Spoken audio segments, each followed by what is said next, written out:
Ya, Assalamualaikum warahmatullahi wabarakatuh. Hari ini kita akan diskusi tentang sejarah keperawatan dunia.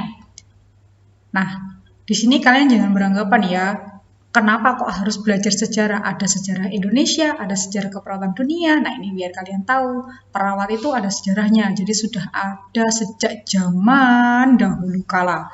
Bahkan sebelum Masehi pun sudah ada. Ya, lanjut saja untuk mempersingkat waktu biar kuota kalian tetap hemat. Kita lanjut ke slide berikutnya. Dulu.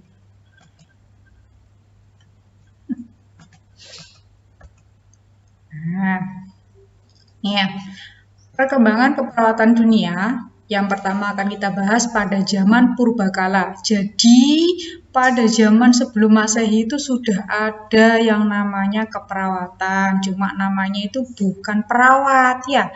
Di sini itu pada zaman purbakala ini sistemnya masih menggunakan naluri keibuan atau disebut dengan mother instinct. Nah, ini dipengaruhi oleh spiritualitas dan kepercayaan. Jadi pada zaman ini perawat itu biasanya itu adalah seorang perempuan. Kemudian mereka yang dipercaya mempunyai insting untuk bisa mengobati.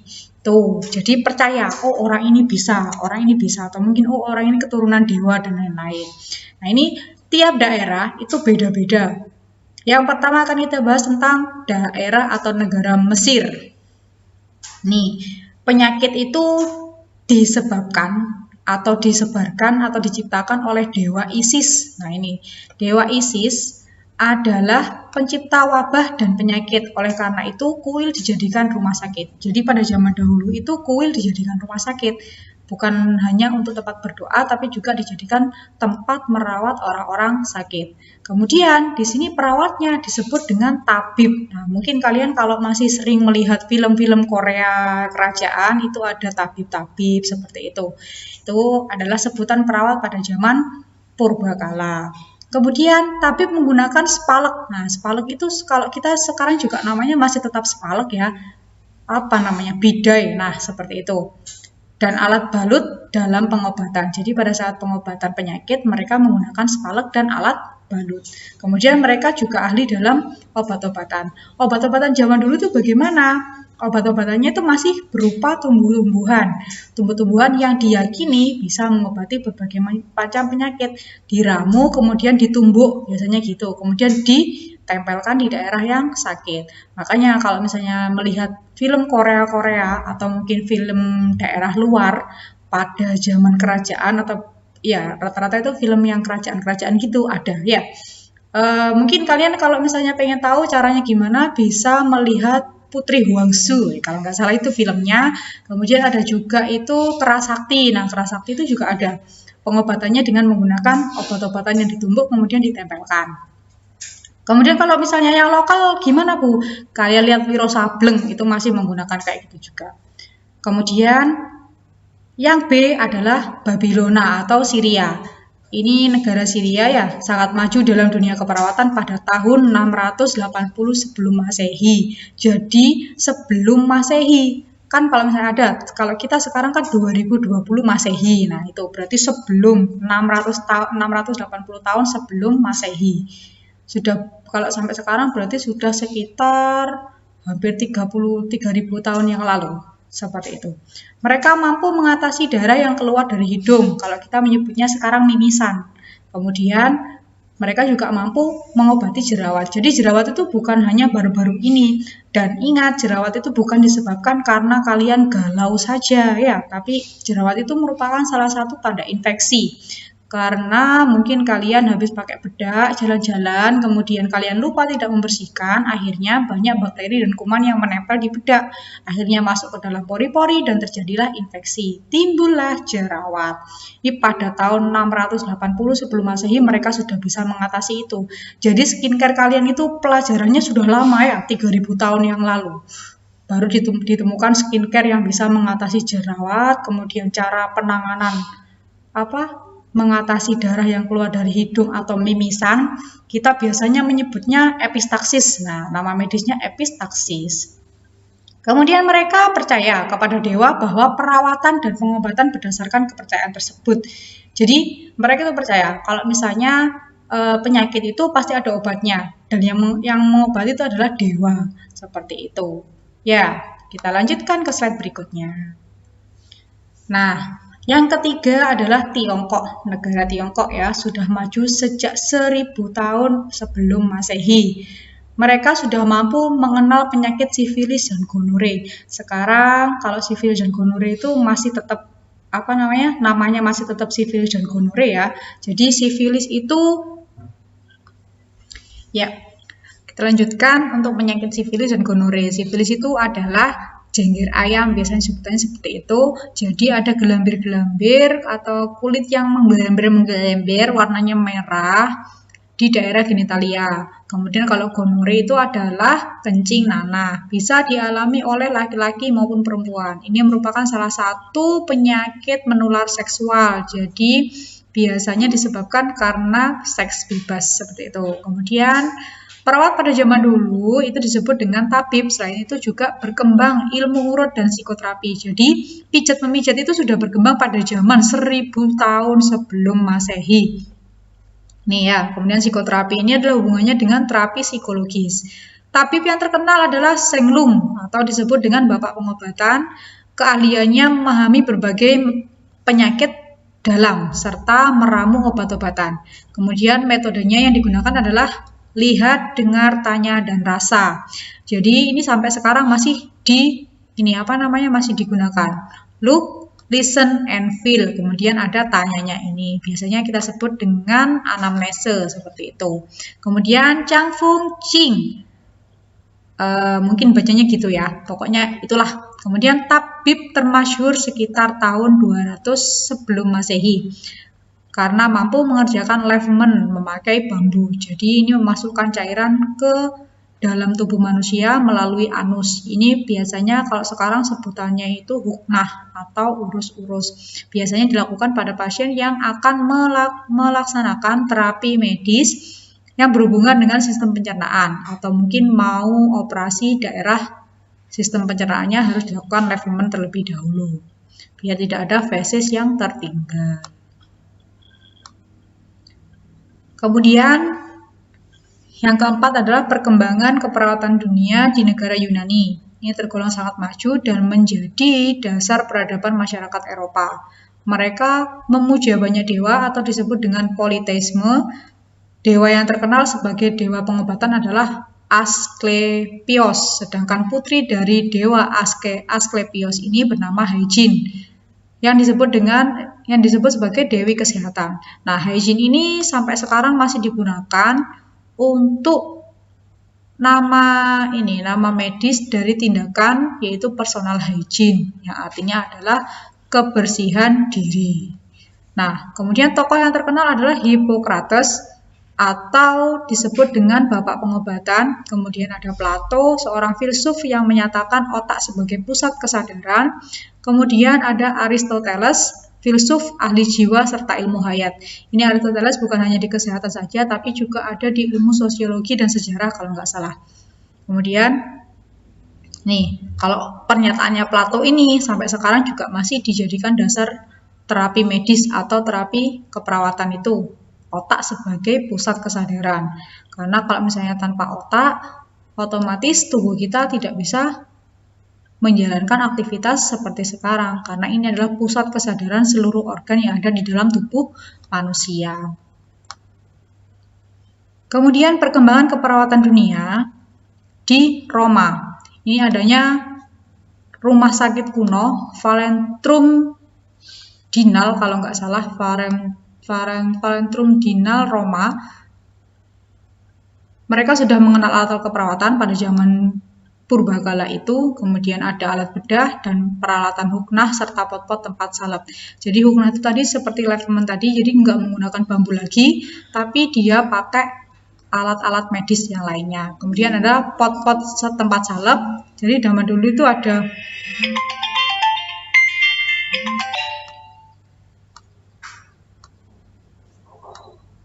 Baik, kita lanjutkan lagi. Jadi pada zaman Roma itu sudah ada pot-pot tempat salep ya. Jadi salepnya itu tidak diadai plastik, tidak ada daun, tapi sudah ada tempatnya sendiri yang steril.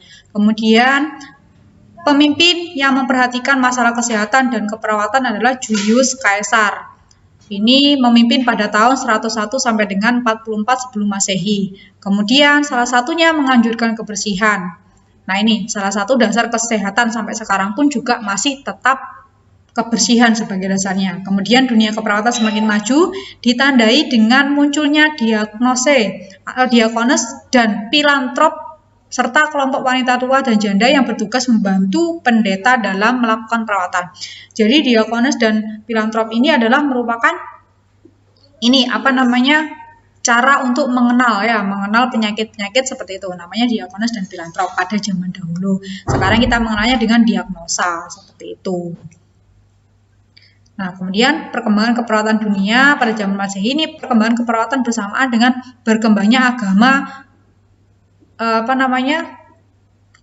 agama Nasrani, dan muncul juga diakones dan kelompok wanita yang bertugas melakukan kunjungan kepada orang sakit. Jadi pada zaman dahulu, pada zaman Masehi ini sudah mulai ketika orang sakit itu dikunjungi di rumahnya masing-masing. Kalau misalnya memang mereka tidak memerlukan perawatan yang intensif atau perawatan yang kontinu, yang perlu waktu khusus untuk penanganannya. Nah, kemudian untuk kaum prianya ini bertugas untuk mengurus pasien yang sudah meninggal. Jadi mulai dari proses pengurusan jenazahnya sampai dengan pemakaman, ini adalah tugasnya para laki-laki. Untuk yang perempuan itu merawat dan mengunjungi orang-orang yang sakit. Kemudian keperawatan semakin maju kala dipimpin oleh Lord Konstantin di Roma yang mendirikan Synodosium atau tempat menampung dan merawat orang sakit. Jadi ini adalah tempat yang berfungsi untuk atau sebagai rumah sakit pada zamannya. Kemudian mereka mendirikan rumah sakit di Roma yang diberi nama Monastic Hospital. Ini adalah rumah sakit pertama di Roma pada zaman Masehi. Baru ada rumah sakit, sebelumnya hanya di kuil, kemudian di tempat-tempat yang sekiranya mampu untuk menampung. Kemudian perkembangan keperawatan dunia pada pertengahan abad ke-6 Masehi, dunia keperawatan Eropa mulai menyebar ke Timur Tengah bersamaan dengan peradaban dan penyebaran Islam. Jadi ini boleh berkembang, mengepakkan sayap bukan hanya di Roma saja, tapi sudah menyebar ke dunia keperawatan Eropa. Sebelumnya bagaimana Bu? Ya, bisa kalian bayangkan, pasti pengobatannya juga sama dengan sebelumnya, mother instinct atau yang lainnya, seperti itu. Kemudian terjadi perkembangan pesat di Jazirah Arab pada bidang ilmu pengetahuan. Ini ada kimia, hygiene adalah tentang kebersihan tadi, dan juga obat-obatan. Kemudian muncul juga prinsip dasar keperawatan kesehatan. Ya, jadi sudah muncul prinsip dasar keperawatan kesehatan itu apa saja pada pertengahan abad ke-6 Masehi. Kemudian tokoh Islam yang terkenal dalam bidang keperawatan adalah Rufaidah. Ini adalah perawat pertama Muslim dunia. Gitu. Kemudian perkembangan keperawatan dunia pada permulaan abad ke-16 ini terjadi peralihan agama sebagai kekuasaan. Jadi agama itu berkuasa. Kemudian akhirnya akhirnya memicu terjadi banyaknya perang, terjadi banyak peperangan, salah satunya yaitu perang salib, di mana perawat sangat dibutuhkan secara sukarela. Jadi pada saat perang salib ini, banyak sekali dibutuhkan tenaga keperawatan sukarela tanpa dibayar, dan mereka itu hanya tidak ada bekal khusus, jadi tidak harus mereka yang sudah sekolah perawat atau apa-apa, karena pada zaman dahulu ini belum ada sekolah perawat dan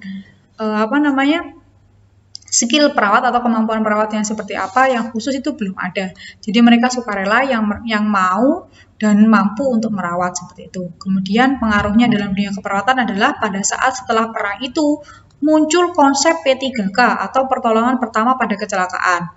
Kemudian yang kedua adalah muncul peluang kerja perawat di bidang sosial. Jadi di sini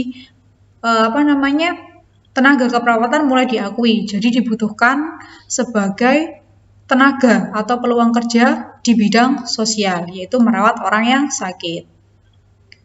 Kemudian perkembangan keperawatan dunia, terdapat 3 rumah sakit yang memiliki andil besar, yaitu Hotel Dieu di Lyon. Nah ini karena pada zaman dahulu belum ada rumah sakit tidak di semua negara ada rumah sakit. Tadi hanya di Roma saja yang berdiri 1 rumah sakit. Kemudian jadi akhirnya Hotel pun dijadikan sebagai tempat menampung dan merawat orang sakit. Kemudian ada Hotel Dieu di Paris, kemudian St. Thomas Hospital, ini pada tahun 1123 sebelum Masehi. Pada tahun 1820 muncullah wanita pelopor perawat di rumah sakit dunia, ya, jadi namanya Florence Nightingale. Ini sampai sekarang disebut sebagai ibu perawat dunia. Jadi dia adalah wanita pertama yang mencetuskan perawat itu tadi. Dia juga yang menciptakan dasar-dasar ilmu-ilmu keperawatan yang dijadikan dasar untuk pendidikan di seluruh dunia. Seperti itu. Kemudian, nih, berkat kesuksesan perawat dalam perang, pada tahun 1840, kerajaan Inggris mendirikan dan membuka sekolah-sekolah perawat. Jadi berkat perang tadi, ini kerajaan Inggris mendirikan dan membuka sekolah-sekolah perawat yang ditunjuk untuk mengelola sekolah tersebut adalah Florence Nightingale tadi. Selain ditunjuk untuk mengelola, dia juga ditunjuk untuk menetapkan struktur dasar dalam pendidikan perawat, yaitu terkait dengan tujuan pendidikan serta ilmu pengetahuan yang harus dikuasai. Jadi dasar-dasar yang kita gunakan sebagai acuan adalah salah satunya ini, pemikiran pertama dari Florence Nightingale ini, yang sampai sekarang sudah berkembang, mungkin tidak jauh beda juga, cuma memang sudah berkembang sangat pesat, beda dengan zaman dahulu. Kemudian Florence mendirikan rumah sakit Thomas di London dan sekolah keperawatan yang diberi nama Nightingale Nursing School. Nah ini, ada sekolah keperawatan pertama ini ya, Nightingale Nursing School yang ada di Inggris, yang dipimpin langsung oleh Florence Nightingale sebagai pendidiknya atau gurunya. Nah, ini adalah Florence Nightingale ya, ini adalah ibu perawat dunia. Kemudian yang ini adalah Rufaidah, adalah perawat muslim atau perawat perempuan pertama di dunia, seperti itu. Nah, kemudian perkembangan keperawatan di Inggris, ini berikut adalah kontribusi Florence Nightingale terhadap keperawatan dunia. Yang pertama adalah pernyataannya tentang nutrisi merupakan bagian terpenting dari asuhan keperawatan. Karena sampai sekarang pun juga masih tetap digunakan. Karena kita misalnya hanya memberikan terapi medis saja tanpa terapi nutrisi, ini juga akan berdampak buruk. Jadi nutrisi itu merupakan salah satu kebutuhan dasar yang harus dipenuhi. Jangan sampai terapi medisnya jalan terus.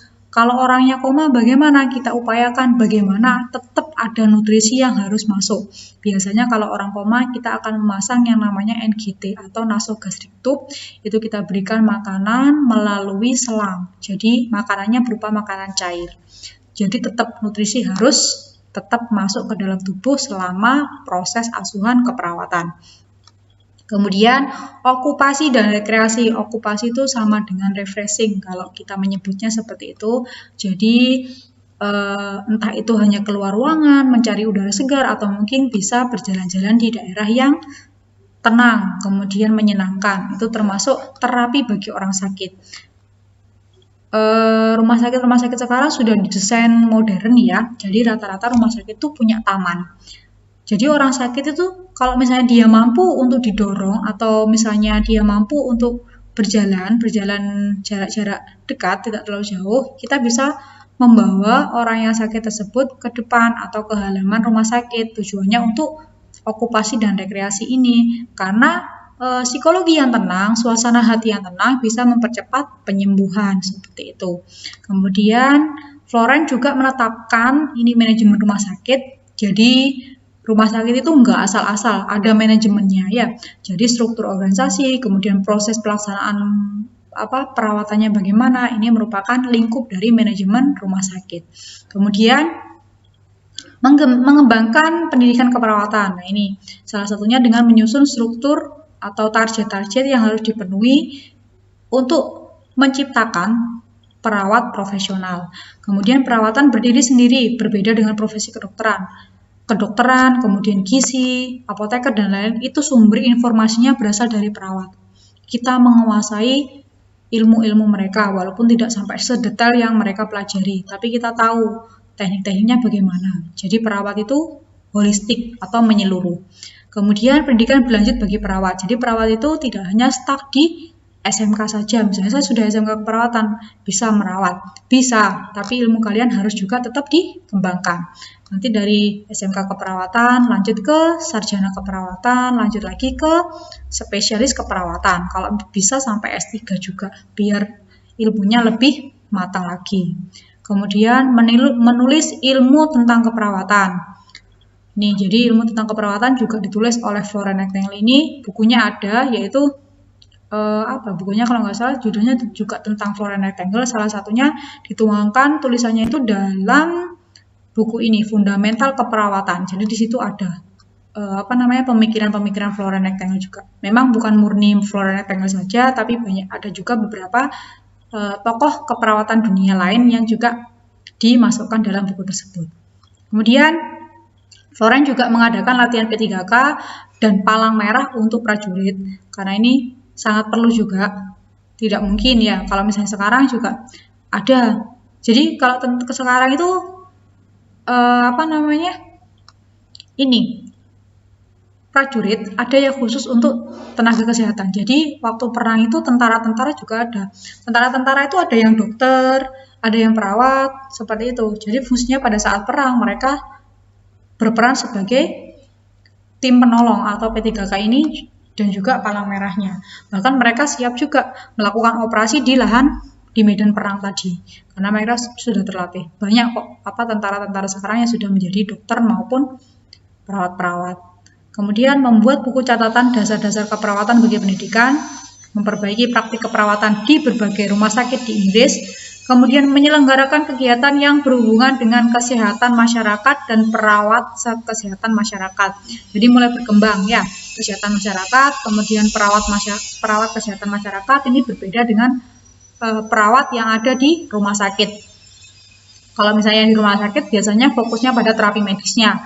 Kalau kesehatan masyarakat ini fokusnya pada lingkungan masyarakat, bagaimana caranya mencegah penyakit-penyakit, kemudian bagaimana caranya menciptakan lingkungan yang bersih dan sehat bagi masyarakat.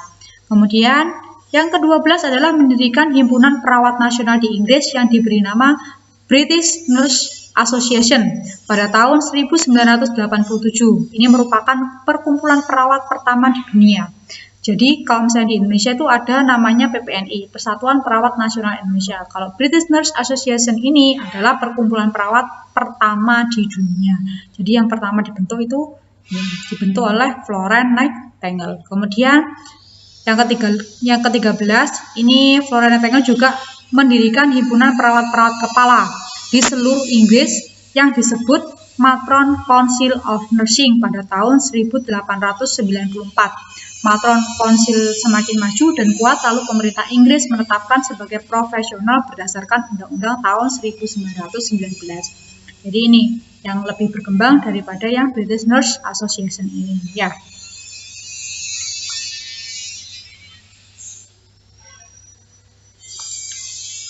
Ya, baik, itu saja yang bisa saya sampaikan. Terima kasih. Untuk berikutnya kita akan membahas tentang perkembangan keperawatan di Indonesia. Mungkin yang pengen tahu dulu materinya, silahkan kalian bisa searching tentang perkembangan keperawatan di Indonesia. Nanti pada saat materinya, sebelum masuk materi, saya akan memberikan kuis terlebih dahulu.